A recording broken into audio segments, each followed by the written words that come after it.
क्या फजीलत है, दुरूद पढ़ने की क्या फजीलत है, दुरूद भेजने की क्या फजीलत है, दुरूद पढ़ने से हमें दुनिया में क्या फ़ायदा होगा, आखिरत में क्या फ़ायदा होगा। और ये दुरूद जब हम पढ़ते हैं तो आका सल्लल्लाहु अलैहि वसल्लम तक कैसे पहुंचता है और आका सल्लल्लाहु अलैहि वसल्लम तक कौन पहुंचाता है। आज की इस नशिस्त में कोशिश करूंगा कि वो तमाम अहादीस आपकी खिदमत में अर्ज करूं जिनका ताल्लुक दुरूद शरीफ से है। और याद रखें कि जो बात मैं करूंगा ये कोई किस्सा कहानी नहीं होगी, ये किसी की सुनी सुनाई बात नहीं होगी। मैं आपको बाकायदा तौर पे अगर आप चाहें तो मैं आपको हदीस भी अल्फाज भी साथ दिखा सकता हूं, यानी बात मुतबर है। अब बात यह है कि हम नमाज में या अल्लाह का जिक्र करते हैं, हम्द जिसे कहते हैं, सुबहानक अल्लाहुम्मा व बिहम्दिका में किसको याद करते हैं? अल्लाह को, ये रब की हम्द है। और फिर सूरह फातिहा में रब से बातें करते हैं, दुआएं मांगते हैं। फिर इसी तरह रुकू में, सुजूद में और फिर तशहुद में, अत्तहियात में अल्लाह की तारीफें होती हैं। और फिर ये तारीफें जब तक आका सल्लल्लाहु अलैहि वसल्लम की तारीफ न की जाए तो ये तारीफें जो आप सना की सूरत में या दुआ की सूरत में करते हैं, अल्लाह रब्बुल इज्जत उस दुआ को कबूल नहीं करते जब तक कि पैगंबर पर दुरूद ना पढ़ा जाए। मेरे नबी अलैहिस्सलाम ने फरमाया, मन सल्ला अलैया वाहिदतन सल्लल्लाहु अलैहि अशरा, जो शख्स मुझ पर एक मर्तबा दुरूद भेजेगा, कितनी मर्तबा? एक मर्तबा, अल्लाह उस पर 10 रहमतें नाज़िल फरमाएंगे। और रहमत किसे कहते हैं? रहमत अल्लाह की तरफ से इनामात का मुतवज्जे होना। रहमत जो लानत की जिद है, जब किसी बंदे पर लानत पड़ती है तो वो अल्लाह की रहमत से दूर हो जाता है। और इसके मुकाबले में रहमत अल्लाह की तरफ से आता, अल्लाह की करम की आंख से बंदे को देखना, यह रहमत है। अल्लाह अपने बंदों में शामिल कर दे, यह रहमत है। तो मेरे नबी अलैहिस्सलाम ने फरमाया कि जो शख्स मुझ पर एक मर्तबा दुरूद पढ़ता है, अल्लाह उस पर कितनी रहमतें? 10 रहमतें नाज़िल फरमाते हैं। और दूसरी रिवायत के अंदर आया, आका सल्लल्लाहु अलैहि वसल्लम ने फरमाया, जो शख्स मुझ पर एक मर्तबा दुरूद पढ़ता है, अल्लाह उस पर 10 रहमतें नाज़िल करते हैं, 10 गुनाह मुआफ करते हैं और 10 दर्जे बुलंद फरमाते हैं। कह दें सुभान अल्लाह। और आका सल्लल्लाहु अलैहि वसल्लम पर दुरूद पढ़ने वाला, आका पर दुरूद भेजने वाला, आका सल्लल्लाहु अलैहि वसल्लम ने फरमाया कि मुझ पर दुरूद भेजो, चाहे तुम जहां कहीं हो, मुझ तक वो दुरूद पहुंचता है, पहुंचाया जाता है। इन्ना लिल्लाहि मलाइकतन सय्याहीन फिल अर्ज, अल्लाह ने फरिश्तों की ड्यूटियां लगाई हुई हैं, पूरी जमीन पर फरिश्ते क़यामत तक रहेंगे, याद रखना। और फरिश्तों के मुख्तलिफ काम हैं। किसी का काम है, दाएं तरफ फरिश्ते का काम है हमारे आमाल नेक लिखना, बाएं तरफ वाले का गुनाह लिखना।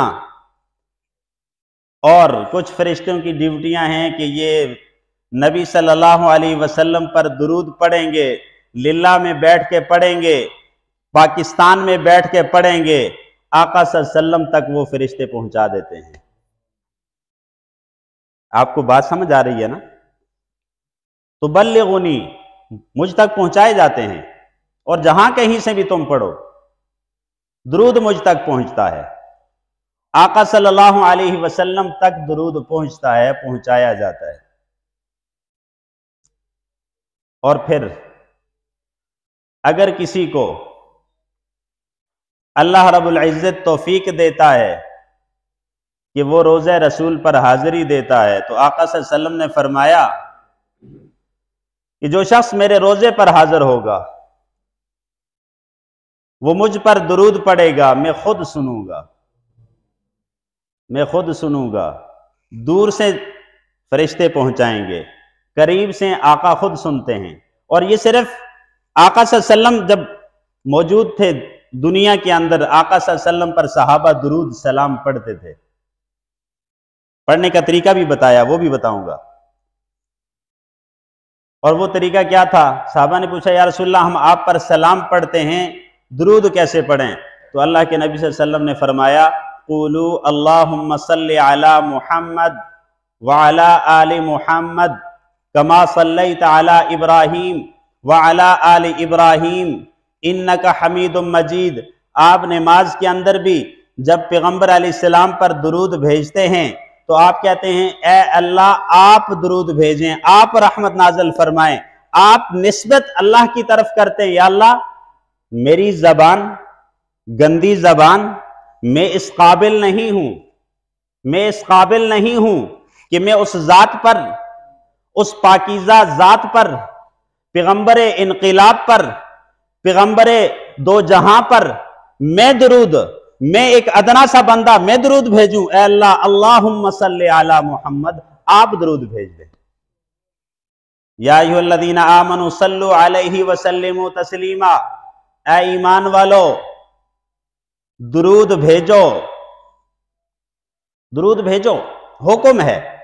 अच्छा, अगर फुकहा की बात की जाए ना, तो बाद फुकहा कहते हैं वाजिब है दुरूद भेजना।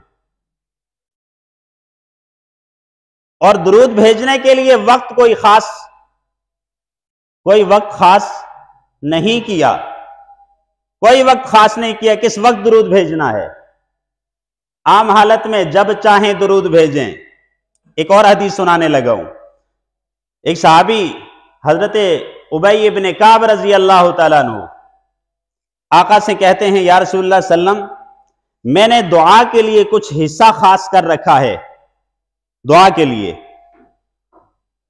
तो मैं आप पर दुरूद पढ़ना चाहता हूं, मुझे तरीका बता दें, मैं कितना दुरूद पढ़ूं? आका सल्लल्लाहु अलैहि वसल्लम ने फरमाया, जितना तू चाहे। हदीस के तर्जुमे के साथ में अल्फाज का तर्जुमा जो कर रहा हूं, जितना आप चाहें।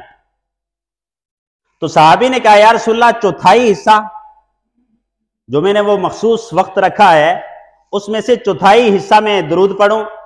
आका सल्लल्लाहु अलैहि वसल्लम ने फरमाया कि इन शिअता, अगर तू चाहे तो इतना पढ़े, लेकिन अगर इससे ज्यादा पढ़े तो ज्यादा बेहतर है।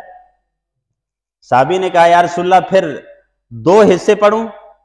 फरमाया, जैसे तू चाहता है, लेकिन अगर इससे भी ज्यादा तू पढ़े तो वो ज्यादा बेहतर है। और दूसरी रिवायत में आया, फरमाया कि जितना कसरत से मुझ पर दुरूद पढ़ोगे और उसके बाद जो तुम दुआ मांगोगे वो दुआ जरूर कबूल होगी। कह दें सुबहान अल्लाह। तो जब हमने दुआ करनी है किसी दुनियावी मामले के लिए भी, तो आका सल्लल्लाहु अलैहि वसल्लम पर कसरत के साथ दुरूद पढ़ें, खूब दुरूद पढ़ें। जितना ज्यादा आप दुरूद पढ़ोगे और उसके बाद जो दुआ की जाएगी, अल्लाह उस दुआ को रद्द नहीं करेंगे, कबूल करेंगे। वो दुआ जल्दी कबूल होगी। और उलमा ने भी यही तरीका सिखाया है कि अगर आप कोई दुआ करते हैं, सबसे पहले दुरूद शरीफ पढ़ें, उसके बाद अल्लाह से मांगे। वो दुआ जल्दी अल्लाह ताला कबूल करेंगे। और हर बंदा चाहता है मेरी दुआ कबूल हो, हर बंदा चाहता है मेरे दुनियावी मामलात हल हों, आखिरत के मामलात हल हों। तो उसे चाहिए, अगर वो चाहता है कि उसकी दुआ मकबूल बने, कबूल हो जाए, तो वो आका पर कसरत के साथ दुरूद पढ़े।